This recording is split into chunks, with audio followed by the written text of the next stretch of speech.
है कि सिर्फ 2 महीने के लिए डेफर करेंगे, यानी कि 2 महीने के बाद लेंगे, 2 महीने तक नहीं लेंगे, यही बात कही है। और मैं समझता हूँ कि इस सारे विषय को लेकर के सही तो ये था कि मुख्यमंत्री जी जो अपने सीपीएस बनाए हैं, जिनको हम मानते हैं कि वो अनकॉन्स्टिट्यूशनल है, मामला कोर्ट में लंबित है, उनको हटाते तो मुझे लगता है कि तब ये 2 महीने डिले करने की आवश्यकता भी नहीं पड़ती है, जो सैलरी और अनाउंसेस की अगर बात कही है उनने। लेकिन इसके अलावा शुरुआत करनी है तो उनके चेयरमैन बने हैं, उनके सीपीएस बने हैं, वहाँ से शुरुआत करनी चाहिए थी। मैं सारी चीज़ को लेकर के ज़्यादा भी कहना नहीं चाहता, मैं थोड़ा सा अध्ययन कर लूँगा क्या उनने उसमें लिखा है, क्या उनने बात कही है। लेकिन इतने मैं ज़रूर कहना चाहता हूँ, प्रदेश की आर्थिक स्थिति को खराब करने में कांग्रेस की सरकार ने कोई कसर नहीं। हर व्यक्ति कैबिनेट रैंक के साथ, हर व्यक्ति कैबिनेट रैंक के साथ, एक तो ये बात। और दूसरी बात, जहाँ प्रयत्न इस दिशा में होने चाहिए, जैसे आज एक्साइज को लेकर के उनने बहुत बड़ा शोर करने की कोशिश की। हकीकत बताइए, सच्चाई बताइए, सच्चाई क्या है?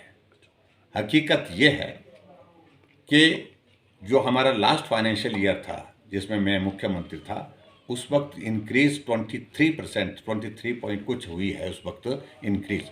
और उस 23% की इंक्रीज के बाद जो इनकी फर्स्ट ईयर की 21.18 की इंक्रीज हुई थी, और जो इनकी सरकार के दौरान जो है वो 6% से भी कम इंक्रीज है, जो 40% बोल रहे हैं।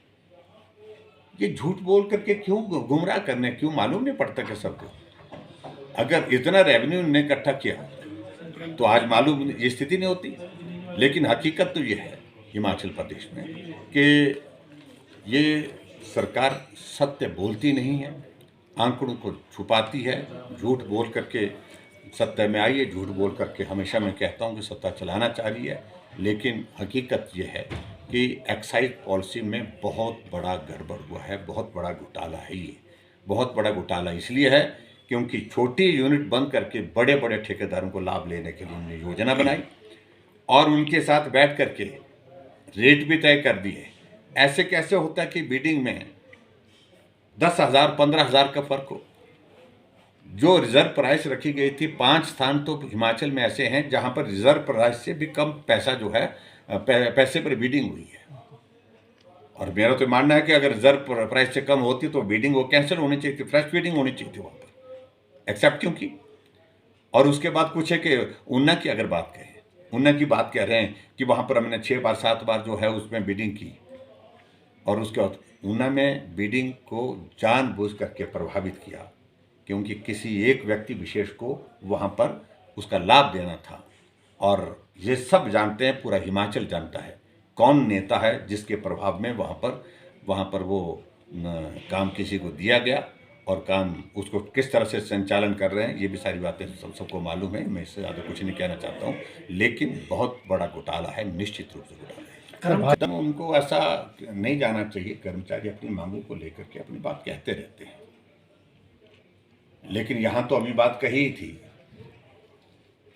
सुखी जी बोलते कि मैं कर्मचारी हितैषी हूँ और कर्मचारियों के हित के लिए मैंने बड़े फैसले लिए हैं, लेकिन ये कर्मचारी सड़कों पर क्यों है?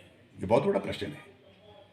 और 2 साल का कार्यकाल अभी पूरा हुआ नहीं, 2 साल के कार्यकाल से पहले कर्मचारी सड़क पर है क्योंकि उनकी सैलरी समय पर कई जगह नहीं मिल रही है, कई जगह उनका जो डीए तो बिल्कुल ही नहीं मिला अभी तक, मेडिकल अलाउंसेस जिनके अभी तक नहीं मिले।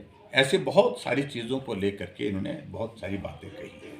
मैं सिर्फ इतना ही कहना चाह रहा हूँ इस सारे विषय को लेकर के कि मुख्यमंत्री जी कर्मचारियों की बातों को सुने, बजाय उनको इस प्रकार से नोटिस देने के बजाय पहले मुझे लगता कि वार्ता की आवश्यकता थी, चर्चा की आवश्यकता थी, और उसके बाद फिर आगे की चीज़ें आगे होती हैं।